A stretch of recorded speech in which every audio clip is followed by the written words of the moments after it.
Hello and welcome to another End User Talk podcast. I'm your hostess, Jamila, your Lady in Tech.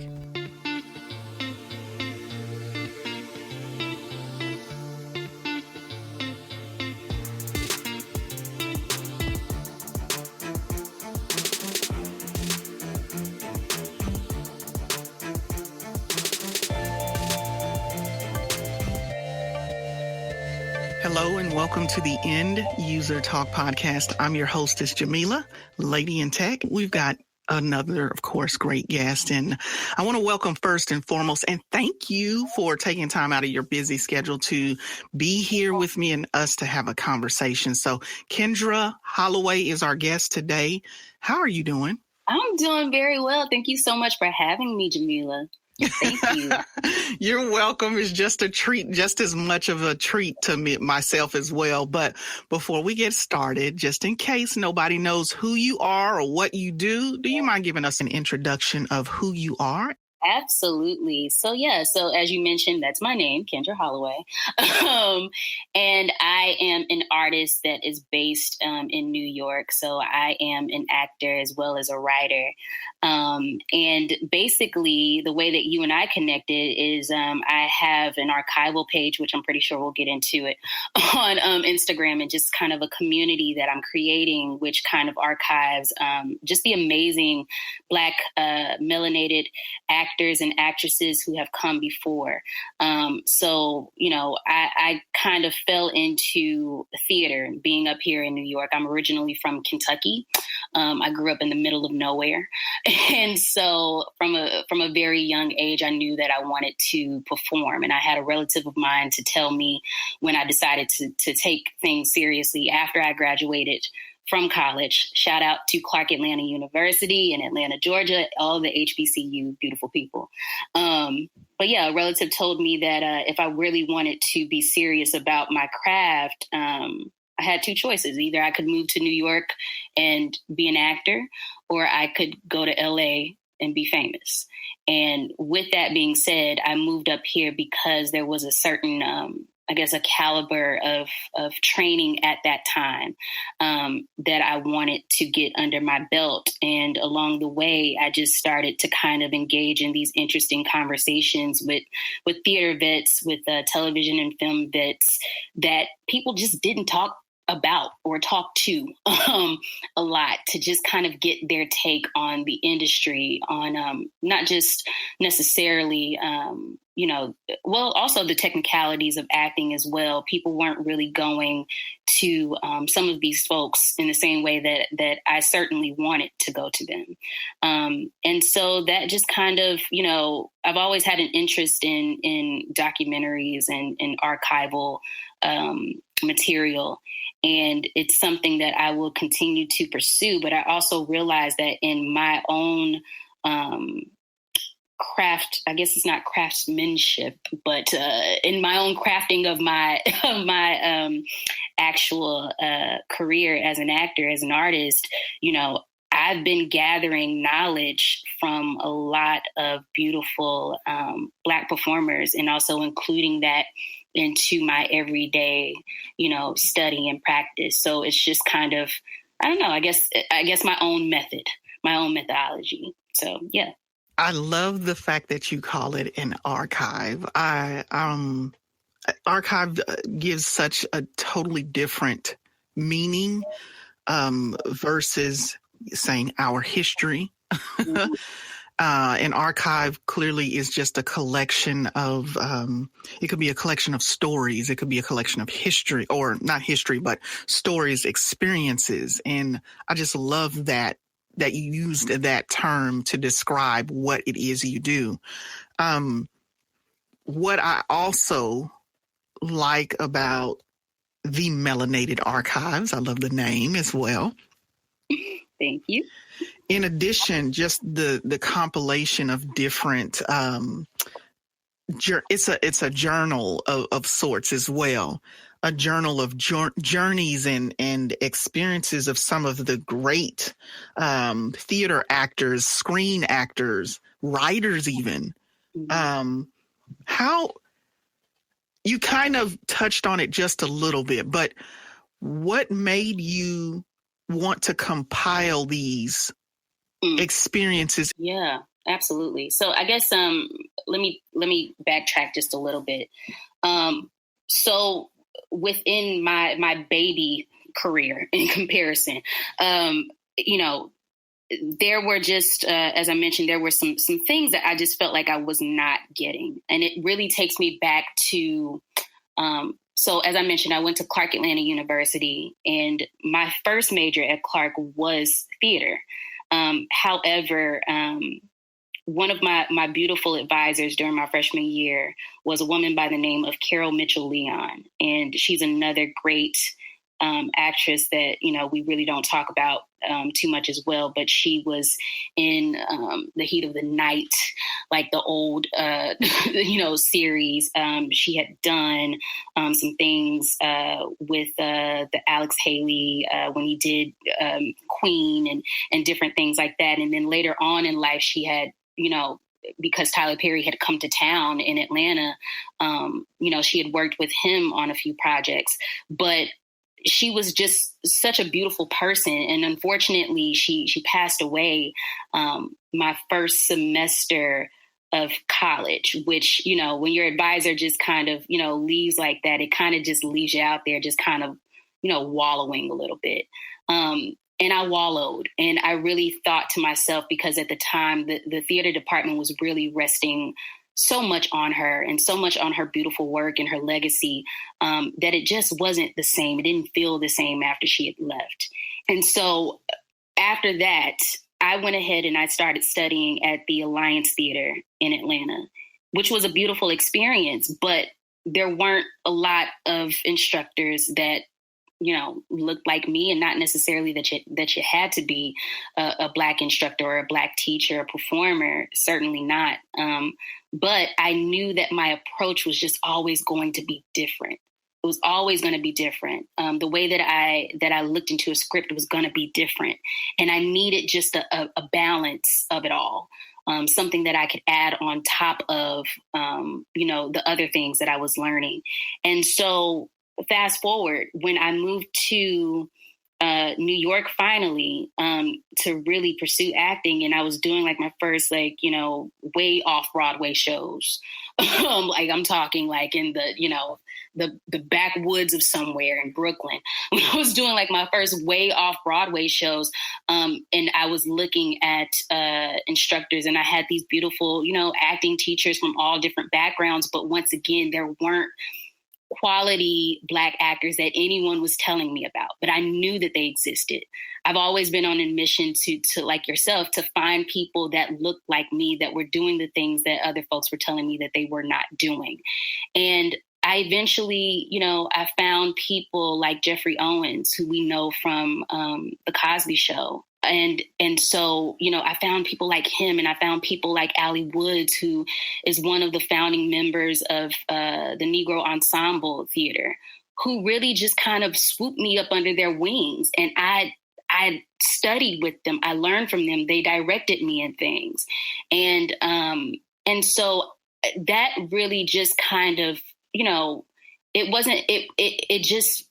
was something that became just a part of me. I've always looked to Black actors who are doing the same thing that Meryl Streep is doing, but maybe didn't have those opportunities. For me, that person is Alfre Woodard. I see Alfre doing everything, even when people aren't paying attention. I'm like, oh, she is my Meryl Streep, And so anyway,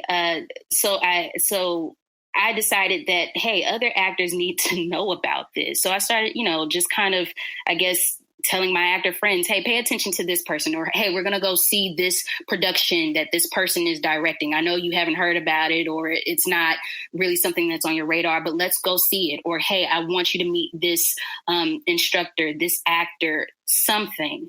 And so since I had always done that, when the pandemic hit, and, people left and right were telling actors, make sure that you're staying up on your craft. Don't just stay stagnant. Exercise, take these online classes, do all these things to kind of keep your artistic muscle afloat.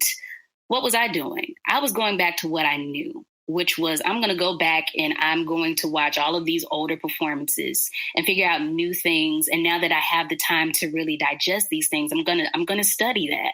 And then it just became a thing of, just talking to my friends about these things as well and seeing where their headspace was at the beginning of the pandemic. Many of us were working. I was in rehearsals for an off-Broadway show, and I had just received an offer to do my first Broadway show when this pandemic happened. So, there was a space in there where I just didn't feel like doing anything, right? Because it's like, what is this? What is life? Like, are we going back to work or not? But then, I kind of reverted back to being in the middle of nowhere in Kentucky and just watching television. And, I started to really digest these performances and just decided to give them a space because there's so many beautiful pages that are, on social media, absolutely, that do the same thing with music. And I see people doing it with,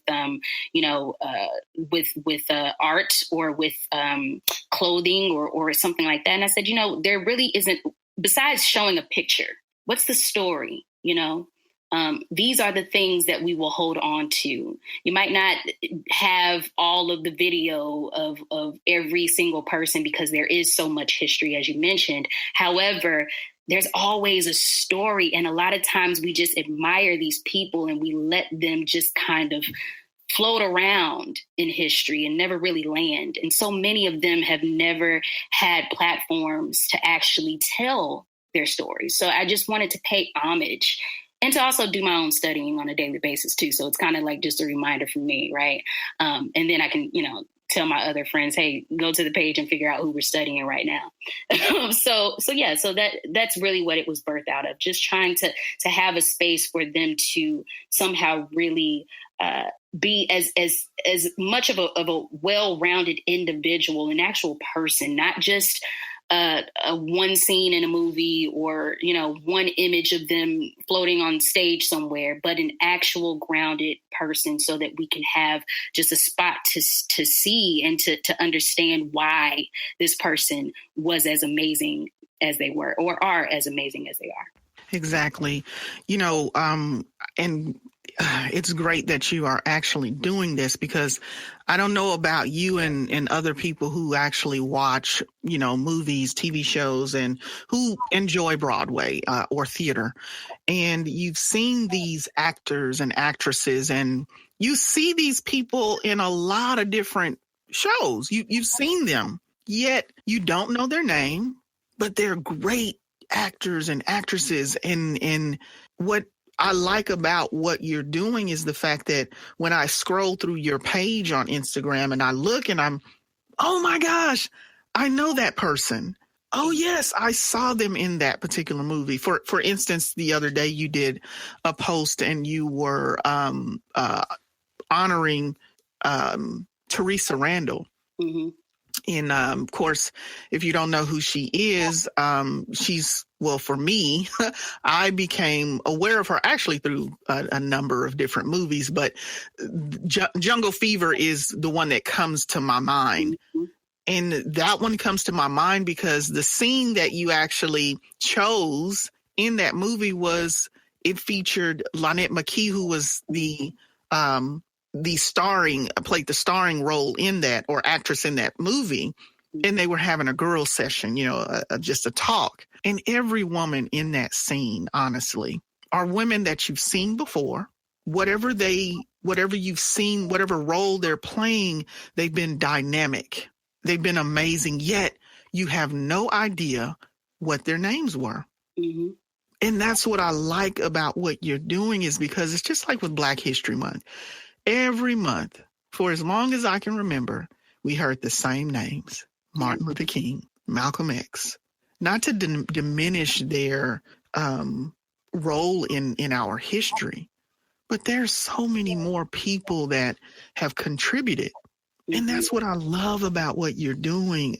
You did a little, you did something on the character Step It and Fetch It. Mm-hmm. How do you get the reels? How do you get this information? I don't want to expose your secrets. No, I do what so many. The funny thing is that it's not even magic. Like, it literally is. You just go online and you you're looking on YouTube anyway. You're looking on Google videos anyway. You have your favorite pages that you go to for certain things that all have just glimpses of something. Some of these movies I've been having, for a while in my collection. But yeah, so I mean, like literally, you find the ones that you can get. And you credit those people and all of that good jazz. But it really is like, I think it's more so, you are paying attention to the folks that you would otherwise, you would see them in something, like you said, in a scene or whatever, you would think of them, but not really dig into them. And then the curiosity starts. And it's like, well, if I'm curious about this person, I'm pretty sure there's at least, one other person that is too. Let's do some research. Let's do some digging. And I've always been that way. So I love it. I love it. Well, you compiled some great actors and the way that you've laid it out. I mean, it's, I enjoy looking back and just kind of scrolling through and some of the ones I wasn't aware of, I'm learning just by, the way you're putting everything together. How would you like for this to, what would you like to see happen with this? That's a very good question. And I don't really have all of the answers yet, but, I think that if, I've recently started to kind of, at least in our stories, start to give a little bit more information to people in terms of like resources on just, different news things that are happening, maybe some actors who are producing or directing things that people haven't checked for in a while, or there are a couple of organizations that are starting to reach out to us now that they have acting programs and they're looking for, actors to be a part of their studies or whatever. So I know that it will be a hub of just not the storytelling and not just, hey, like check this person out, but also like just resources in terms of things that on a practical level, obviously, that can help to better one's craft, or, even if you aren't a performer, your curiosity in something. So I try to make sure that, we display those things as much as possible as well. So I know that it will be a resource page in that regard. And then after that, we'll just have to see what happens. I know that it'll come to me at some point, but really it was just, it's just, like I said, it's my method of trying to make sense out of, and it's so interesting because one of my friends, the whole scandal situation is going on right now with I think Juilliard and a few other schools in terms of how they are treating, their Black students who are studying there for drama or for theater. And, I think about those things, and I think about some of us who maybe didn't go to grad school for acting, or maybe somebody was a plumber, and just kind of decided to pick it up and move on about their way. But it's just, I really want melanated folks to have another way of viewing themselves, and to also know that, we should never be so quick to get to fame or to get to fortune or to get to notoriety that we trample over the history from whence we come. So when we name those great names, it's always bothered me that, people can name Shakespeare so quickly, but then they forget all about August Wilson. And this is before the movies were even being made. Well, maybe Piano Lesson was out, but, or that they can, like I said, they can mention a Kathy Bates, but then somehow, Rosalind Cash gets, no one ever thinks about her. So, while I love and I respect so many people's crafts and what they've contributed, I just want us to know that we have some great ones too, and we owe it to ourselves, and we also owe it to them to be able to, to pick up a thing or two. And the next time that somebody says, hey, you did that particular thing on that, for those of us who are doing self-tapes from home, you did that in your audition. Where did that come from? Where did that inspiration come from? Well, that was Essie Payton Murkison. Who? That's a history lesson, but it's something that didn't take going to some of these Ivy League schools to get, and it was already there. And a lot of these people, they just had the raw talent and just the willpower, the gut to give it to us. So the least we can do is pay attention. Okay, so you bring up a very, very good point. Okay, so when we are when we graduate from high school and we're making these decisions or preparing to go with our collegiate education, if you will. Yeah.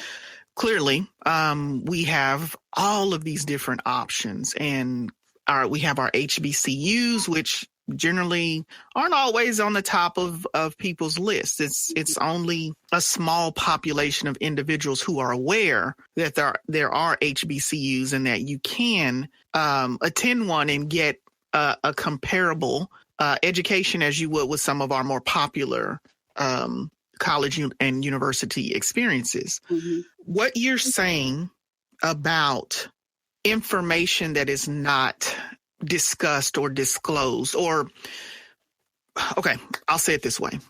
If you're familiar with It's a Different World, mm-hmm. we remember there was an episode, or when it came up for everyone to graduate. Mm-hmm. I'm so sorry, I can't think of his name. Oh my gosh, Dwayne's best friend. Yes, Ron. Ron. Why did I forget Ron? Ron. We know that Ron didn't get to graduate. And Ron didn't get to graduate because he took Black history instead of American, or what we know as U.S. history. It wasn't a credited course. It was considered an elective. So he was snubbed his degree for taking a course that related to him. Now, the problem with this is everything that you're alluding to right now. Mm-hmm. We have all of this great talent. We're supposed to go to school and be properly informed about the experience and educated.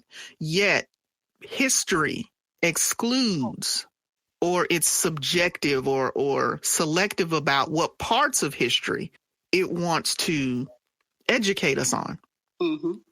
Same thing with when we're going into our acting in when we're going into these areas.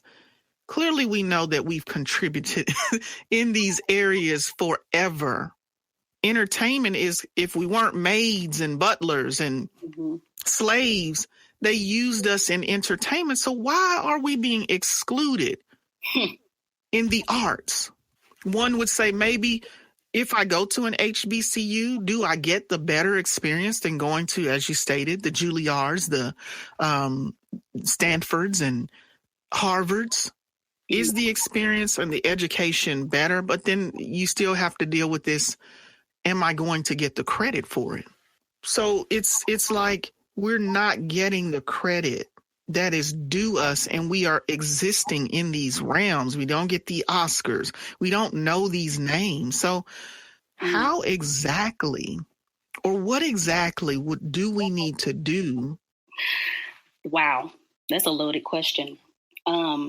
I think at some point, and I think that for different people, that point is going to be, it's going to be at a different point, obviously. But I'll just say for me, I know that a huge part of my responsibility is just to tell the truth. And that doesn't matter what space I'm in.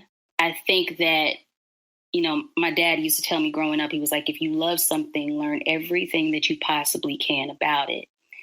And for me, as an artist, that did mean, well, obviously you literally, you study everything, but you also recognize what really speaks to your heart. And you call it out. If other people don't say it, you call it out. That's your responsibility to do, and if they don't want to acknowledge it, that's fine. If they don't want to call it what it is, that's fine. But you keep doing it because as Felicia Rashad says, right, it's in you to do. So the world may never, it may never, it isn't something that's foreign to us, though. We do it because we know that there is a bigger purpose. We know that there is a little boy somewhere, there's a little girl somewhere. Hell, there's a little non-binary child somewhere that is looking to you, to us, to have somebody that is represented in a certain space that looks as close to them as possible, that can teach them a thing or two about themselves, number one, and then about where they want to go, number two, right? Because of a different world, so many of us ended up going to HBCUs. And trust and believe, even when I went to Clark, I had some family members that told me exactly what you were stating. How in the world are you going to get the credit to do anything in life if you have an HBCU that's on your resume? You'll probably do better because I came from Kentucky, going to the University of Louisville or going to, some other school somewhere. And I knew what was in my heart. I grew up seeing terrible, not everything was terrible, but I grew up in an area that was one neighborhood just over from the project. So of course, like, everything is spilling over. I would hear all these great stories about how this man was he was a dope, because that was the word that we were using back then, a dope basketball player when he was in school. And then he got out and now he's on crack because it was during the crack epidemic. Or this girl was doing this and she was a great mother and now, she just got out of jail. I would hear all of these before stories. But the one thing that I was raised to know and to do was to always look these people in the eye. And if they had the time out to tell me something, to listen. Say hello and listen to them, right? Because everybody has a story. Whether the world acknowledges that story or not, whether the world gives them credit for actually being a part of your story and turning you into the great, alum of whatever institution you come from, they played a major part in it. They told you not to be out there with them, They, like, literally, I was watching Pee Wee Herman from a television that didn't even have cable, because back in the day, for those of us that grew up in the 80s and the 90s, we understand the importance of having those squiggly lines or those static lines clear up. And then you can see an image on television, Nobody gave Essie Pathan-Murkison a lot of credit for that television show as being a male person. But guess what? She was one of the first Black actresses that I actually remember in my lifetime watching. So even if the world didn't give her credit all the time, thank God in my lifetime, I've been able to say to her, thank you. And that's a real story. I've been able to say to her, thank you. Because of you, I knew that there was a world that existed outside of my own. So even if they aren't paying you any attention, I'm going to keep speaking your name. One day they will pay you attention, whether it be through you or whether it be through something that I do. But I think that's the mantle that we understand that it might or it might not happen. But, it's our responsibility to keep speaking. And that's just the bottom line. Make their ears bleed. Just keep speaking. Keep talking. You know what? You are wholeheartedly right. Now, mind you, I only asked that question because it seems as though, mind you, that line of questioning is not intended for us. Mm-hmm. Because, see, we're not the ones that are spoon feeding and cherry picking the information that needs to be delivered, right? Mm-hmm. That information is being withheld from us. Mm-hmm. And it has been since slave ships embarked here on U.S. soil, and every other area slaves were sold. Mm-hmm. That has been the breakdown in communication since then. What I do enjoy or appreciate are organizations and individuals like yourself who, again, are taking these reins and saying, you know what, there's more to that. And then the fact that, we're seeing so often because of social media and the reach that it has, Black people, our contribution to everything, music, culture, dance, design, clothing, just every aspect we're seeing these people who are not us getting the credit. They're reaping the fame, the popularity, the money that's associated with it, mm-hmm. the awards, because they took it from somebody else. Yeah. And the glory in all of this is that somebody knows the truth. Mm-hmm. And somebody is sharing the truth. And you can try to erase history, or you can leave whatever you want to out of history books as often as you want, at your leisure, at your whim. You can create schools and organizations and educational institutions and create your curriculum and design the curriculum and institute whatever it is that you're going to do to tell the story that you want to tell. Mm-hmm. But somebody knows the truth, and they are going to refute, and you're going to have a rebuttal, and some research is going to have to be done. Mm-hmm. So that's what I'm so grateful to, with individuals who are going out there, going against the grain and saying, you know what, the security system was invented by Marie Van Britten Brown. Yeah. So that ADT system that you have in your home, Brinks, all of that was originated from a Black woman. I never knew that. I found that out this year. Mm-hmm. Mm-hmm. This Black History Month is when I found out about the stoplight. Mm-hmm. How influential, how important and utilized are all of those things that we use every single day. Everywhere in the world you go, you see that. Yeah. Yeah. It's crazy. And I've had the conversation with individuals and they're like, you know what? Segregation was the worst thing for us because at least we were taught the truth. Mm-hmm. Mm-hmm. We kept it going.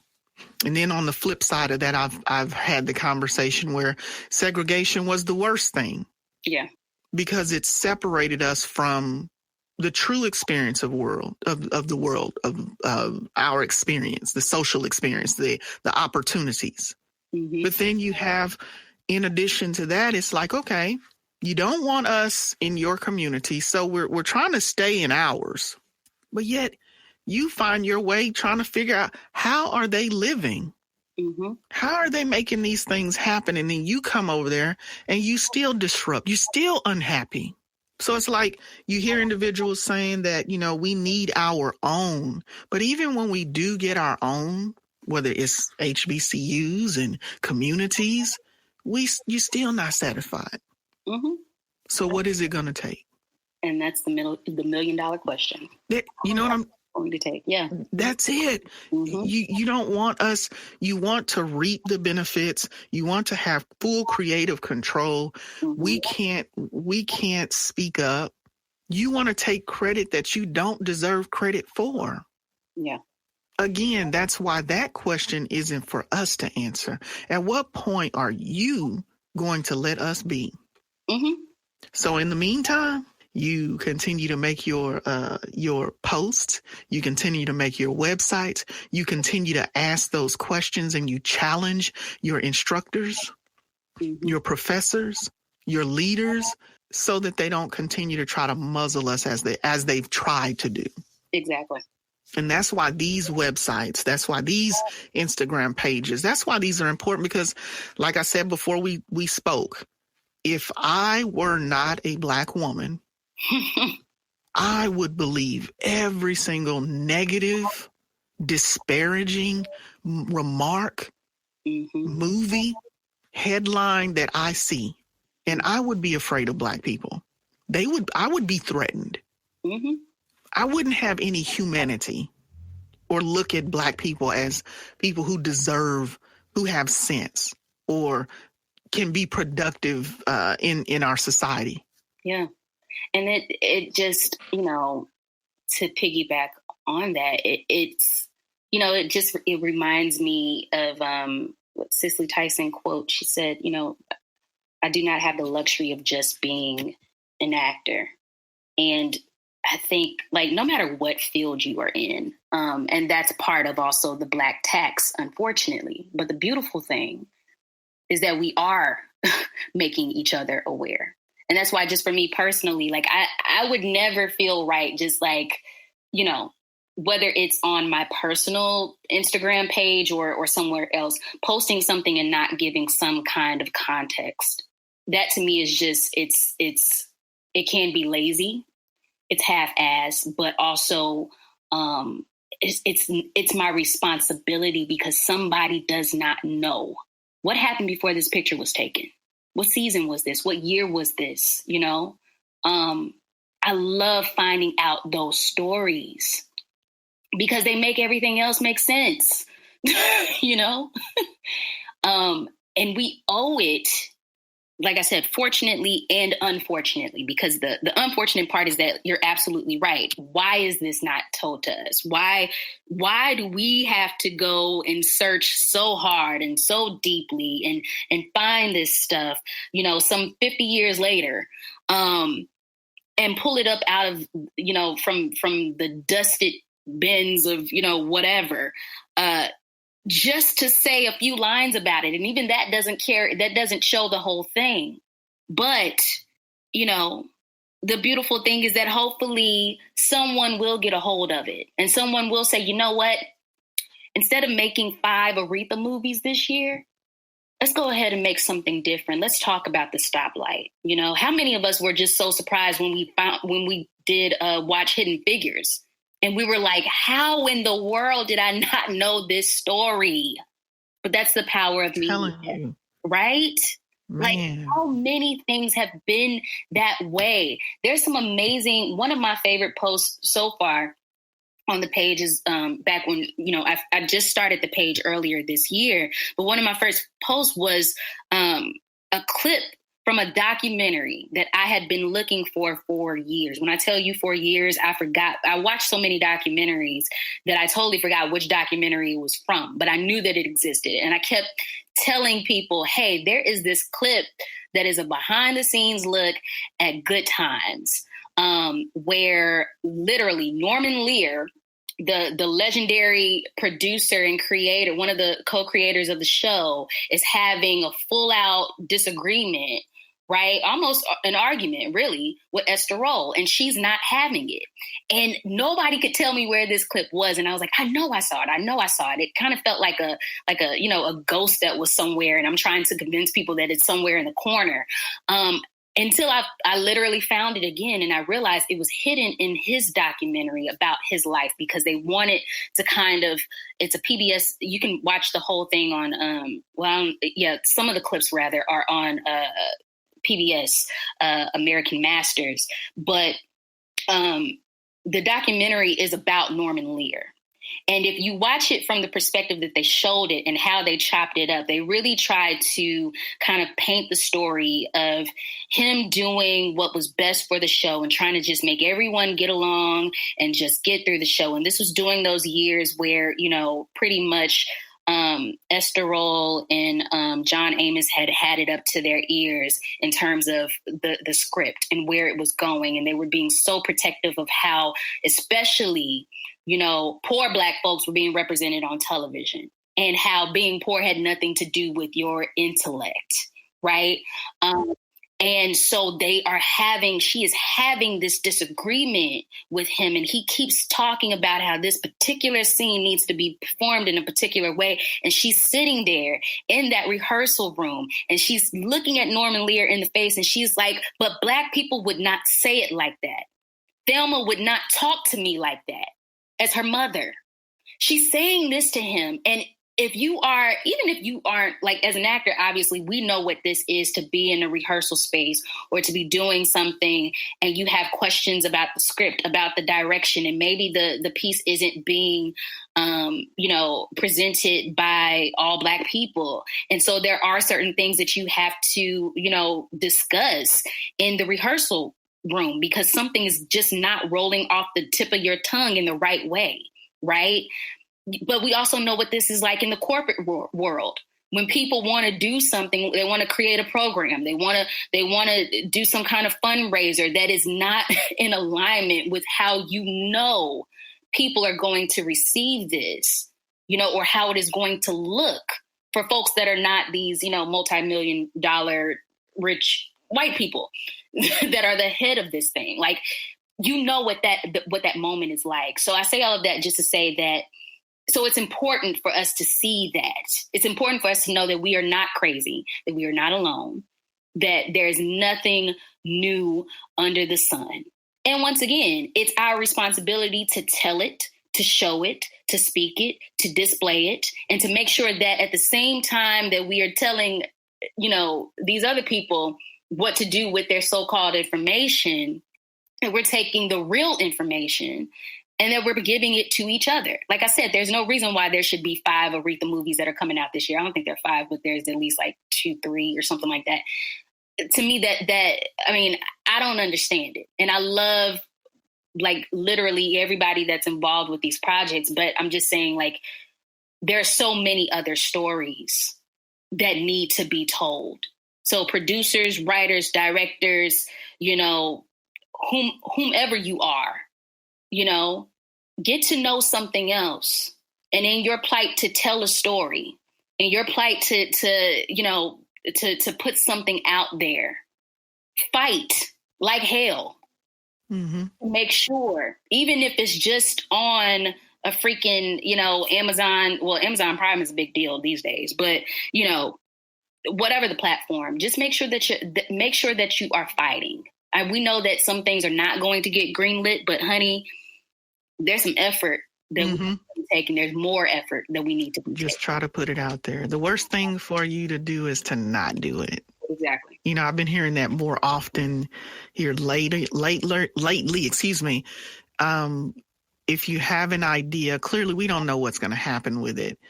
But the best thing for you to do, because just like what you just said, if that hadn't been recorded, that would have been one of those urban legends, that interaction, that exchange.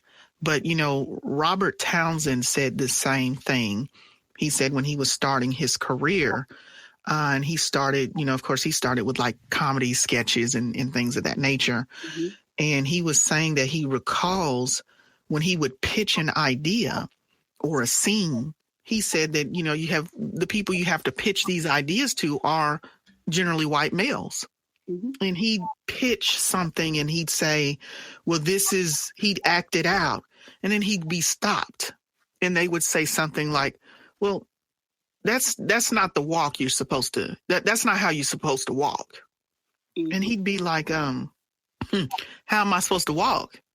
And of course, they would show him how a jive turkey or a brother would walk. And he's sitting up here thinking, how is it that you are able to give me the Black experience? How do you know how to walk more? I've been a Black man for 29 years. And that's exactly, it's like, and I hate to, it's whitewashing. Mm-hmm. You know more about what the Black experience is. You're a spectator. You're looking through the window, and even looking through the window and being a spectator, you're not getting the full experience. Mm-hmm. And the whole point, even when you're putting together a film, a short, the whole point is to embellish. So even in that, you're not getting the true story. So you're turning the Black experience into a comedy, or it's a mockery, or it's not that serious. And we all know, I never grew up in the projects. Mm-hmm. I don't know what that's like. But I'm going to tell you, there are some things that Black people, the Black experiences, there are some things that are just universal. Although I didn't grow up in the projects, I knew what their struggle was on Good Times. Mm-hmm. I knew what that struggle was. I felt those scenes, and I felt the passion. I felt the seriousness, and I felt those moments where everything was so down, so low, and you still had to try to crack a smile. Mm. You still had to try to be encouraged in this moment when every door of opportunity is closed in your face. I could feel that. Yeah. And you know what?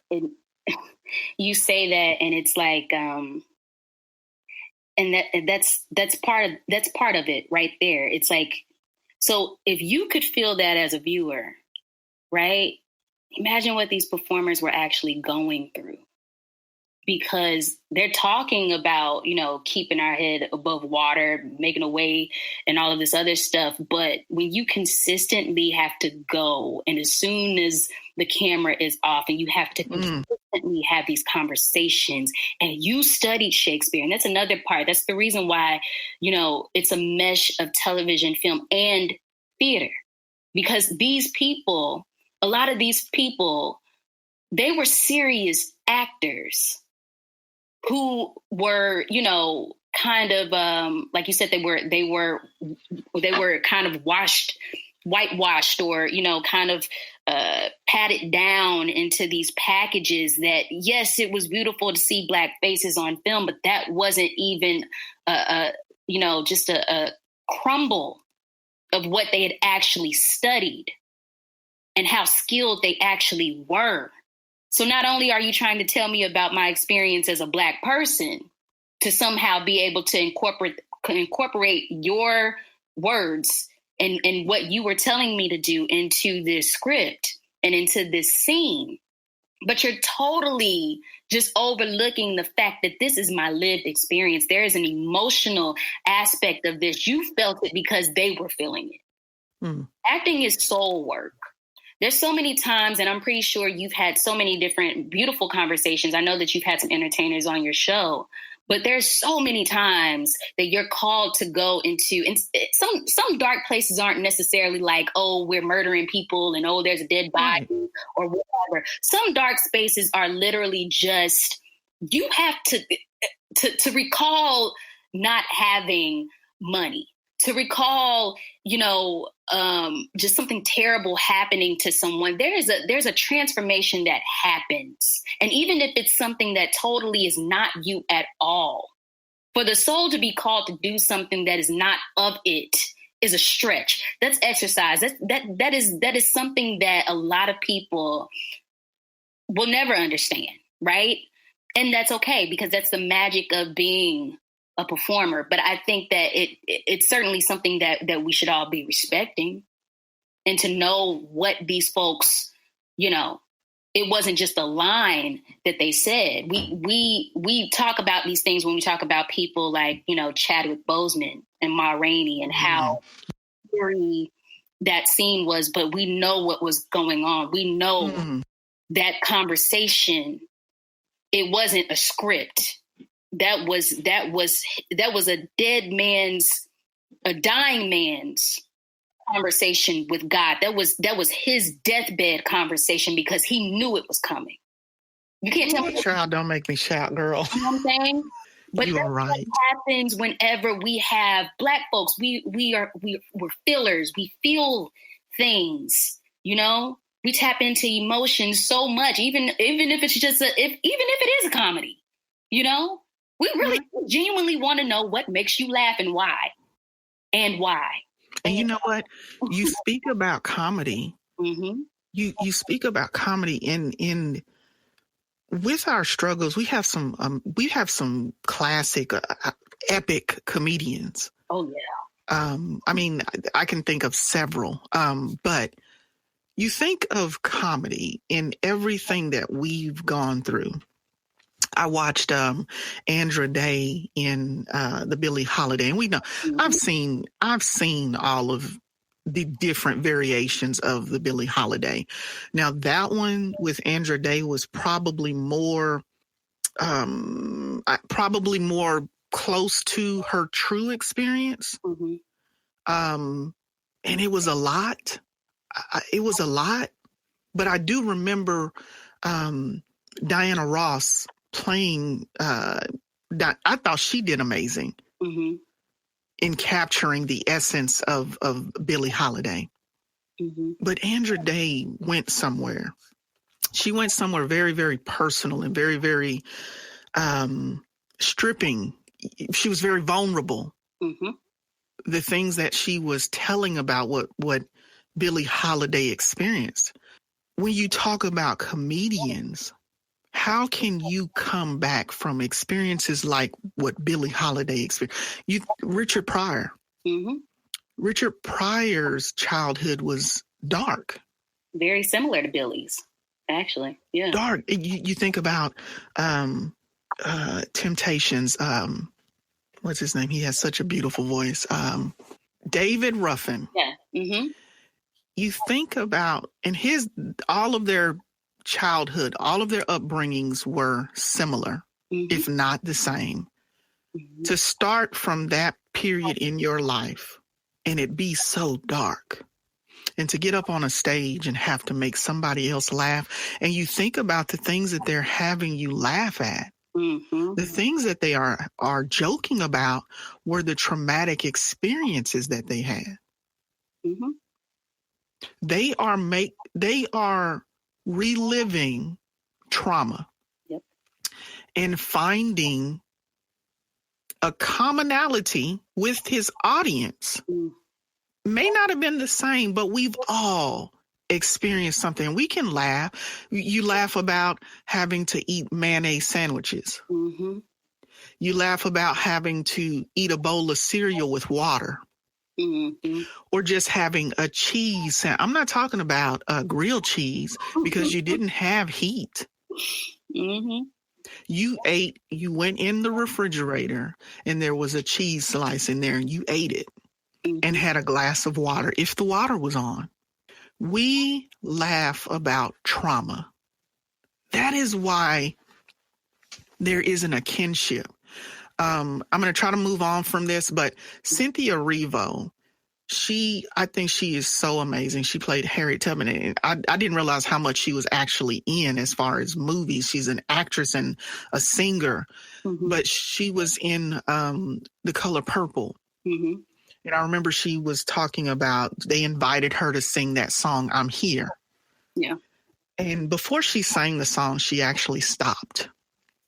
And she just addressed the audience and said, you know what? You have me here to sing this song.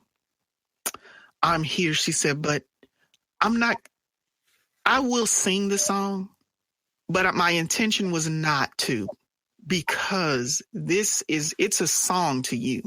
Mm-hmm. She said, for me, it was a terrible experience. She said, I had to do that song 7 nights for every night for like 7 weeks. Mm-hmm. And she said, right before I sing that song or throughout this whole play, I'm being called ugly, useless, worthless, every night for months. And then you invite me to your show and you want me to sing this song because it strikes a chord.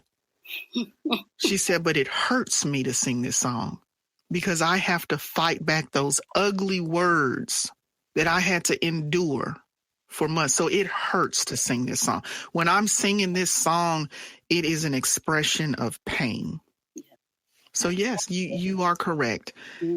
Acting, being in the arts, it is an emotional, it's an emotional journey. You're drawing from somewhere, and it may have been an experience of yours, of an experience of someone else's.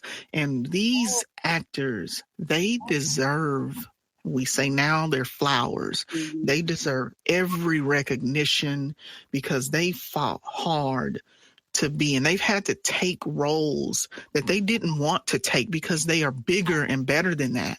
Yeah. They were reduced because someone else is jealous of them or sees that they're more talented. Okay, I'm gonna go away from this. Oh, that's good. That was good. People have this thing, about, this is again why representation also is important. I struggle sometimes wondering, are we making a big deal out of representation? Not at all. It's like, no. Pick your battles, pick your poison. Should we be making this big deal about representation? Why do you think that is, in your personal opinion? Why not? No. Oh my goodness. I mean, when you think about just the act of chattel slavery and how not just lives that were lost, but how how they were lost. I often, I mean, obviously I think everyone is hopefully everyone is in a space where they are trying to take care, especially it's so imperative right now because we have social media to really tap into your mental health and to do all the things that you need to do, whether that is unplug, go for a walk, go on a socially distanced vacation, do something, right? But when you think about the severity, there's always, what is that saying? Like, white people better be glad that Black people are only asking for respect, not anything else. So in respect, representation, oh yeah, it matters. It definitely matters. Because we know that even however you settle reparations, right? If you settle reparations in any kind of way, it will never be enough. It will never be enough for like literally, like I said, the level of terror. The generational. Exactly. And the fact that even as, like I said, living here in New York where you can, you walk everywhere. That's what we do. We take the trains and we do all of these wonderful things that they talk about in New York. But, the fact that it's still traumatic to walk on the same side of the street when you're just seeing construction being done with a police officer that's standing there and you have to make a decision. Am I going to stay on this side of the street or am I going to cross? Do I stay on the street at all or do I go the next block over? Like, what do I do? The fact that even has to be a thought, or the fact that even it doesn't matter where you live. All of us know the whole rule about whenever you walk into a store and where are your hands. That didn't stop when we were 4 and 5 years old. It continued. It continues, right? We all knew about wearing hoodies long before Trayvon Martin was ever a name that we knew. So going back to your question about representation, if now all of a sudden, Black is cool and Black is hot and we are going to talk about Black and saving Black and Black Lives Matter and all this other stuff, hell yeah. Representation, represent all of us. It damage. You did so much damage. Like you said, it is generational damage. You didn't just do damage to someone's body. You did it to their soul. You did it to their generations. And we are doing everything that we can, not in belief that our children won't have to go through that, right? But in belief that somehow it will be a little better for them. That's still generational. Represent all of it. All of it. Right. I'm telling you, Kendra, I could talk for hours, but I know you have a life to live. And you probably have other things to do. Honestly, I would love to continue, but I'm not going to use up all your time on this conversation. But I'm going to say this much. I don't want this to be the last time that you and I communicate. I love these discussions. What I do appreciate about what you do primarily is the fact that you are showing us in a positive light.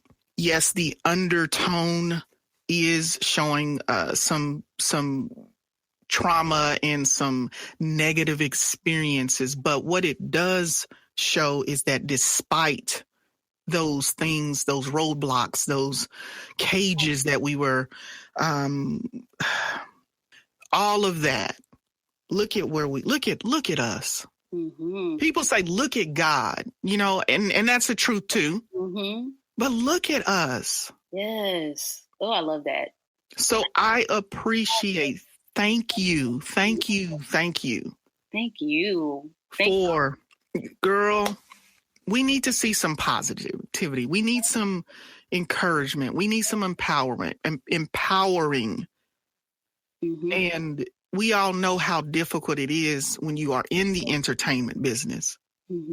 So what I'm going to do right now is allow you, Kendra, please, individuals who are in the arts, if there is anything that you have that they maybe have been doing this for some time. Maybe they relocated like you did. Maybe they didn't choose New York. They chose LA, but they're struggling. They're trying to figure out, when is my day? If you have any gems, knowledge, and I know you do, please use this time right now. I would say that a quote that I've been continuously saying right now is a quote that actually is by Tina Lifford, the actress that a lot of people know as Aunt Bai on Queen Sugar. But she said at the beginning of the pandemic, set a being goal. The doing will follow. You can't do anything until you do what you need to do for you. And that means that if you are looking for any kind of career to be successful or to somehow come in and make you happy, you have to find that happiness for you. You have to be okay with it not being there first. So every single day, work on you. After you spend some time working on you, getting your mind right, and just making sure that you are in the best possible and honest space, right? Because sometimes positivity isn't necessarily pretty, but it's always honest. Get honest with yourself. And then when you do that, get around some things that inspire you. Watch people. Half of acting is observation. Go outside your house in the middle of the pandemic. Go outside of your house. Go watch some people walk down the street. Go talk to some folks that you've never talked to before. Keep a journal. Write that information down. Study some folks who inspire you, who make you laugh, or who make you feel deeply about things. Yes, get into classes, but literally, even if you don't have the finances to do that, or maybe you just don't feel inspired to do it, find inspiration in your own life. And I guarantee you that the right opportunity will come along at some point, and something that you learned about yourself will come back for you in a role, and you'll be able to give more to that role, more life to that role than anybody could ever. And that's the reason why it will be yours. So get inspired by your own life and see what happens. I like that. I think I'm going to try to take on some acting myself. There you go. Come on over. All right, Kendra. Now it is your time to pat yourself on the back, ma'am. We need to know, where have we seen you? If it's not spoiling any future projects, what are you most proud of? Where can we find you? Yeah. Absolutely. So, I mean, yeah, I've been around for a little bit, mostly in theater, but in terms of television, some of you might have seen a movie on TV One a few years ago called Definitely Divorcing, starring Robin Givens. I played her daughter in that. I've done some commercial work, so I've been around for a little bit. And yeah, I mean, most recently I was on an episode, and I cannot remember the exact episode that it was because I'm terrible, but For Life, that airs on ABC as well. But in terms of just following me, you can definitely follow me on my Instagram page. That's Kendra, the number 2, Shay, Shay, or you can just type in Kendra Holloway and see what pops up. It's the first one that pops up. I'm also on Facebook as well. And you can also go to my website, kendraholloway.info. And you can find out all of the happenings and all of the jazz. I actually just did a reading with the Billie Holiday Theater, a virtual reading with the Billie Holiday Theater, which is a major off-Broadway house here in New York, yesterday. So that piece is still airing on their YouTube channel, the Billie Holiday Theater. If you go to their YouTube channel, you can see it on there. It's called 50 and 50, Shattering the Glass Ceiling. And it's a monologue series that features Vanessa Williams, Anika Noni Rose. There are so many. Audra McDonald is a part of it. Sanaa Lathan. There are so many beautiful actresses, and I was one of the actresses that was also featured in that piece as well. So that's the most recent thing as of right now. Other than that, it's audition season, so I'm on the grind like so many of you other beautiful, beautiful artists as well. I have had the most fun today. Yes. You're the bomb, first and foremost. You are the bomb. Yes. Yes, ma'am. And continued success in your journey. Thank you. You are writing I want to see the autobiography. I need to see the biopic, the documentary, but continued success. Thank you so much. You've been such a gem, a light, wealth of wisdom and information. Thank you. Stay encouraged as well. And you're welcome back anytime, girl. Hey, anytime you'll have me back, you know where to find me. Just let me know and I'll be here. All right. Okay? Well, you stay safe, young lady, and have a good rest of your day. And I'm bottom of my heart, thank you so much for being a part of the End User Talk journey. I appreciate it. Thank you so much for inviting me. Like I said, I've had just as much fun today as you've had. And I appreciate your platform and what you are doing. And you just continue to go out there and like literally be that beacon of light that you encourage so many of us to be, because we need you too. And we need all of us. So this is just, I'm glad that you are doing this podcast to be a part of that narrative, to show Black folks, like you said, in a beautiful light. And that's right, girl. Positive light. So that's right. Thank you. I appreciate it. All right.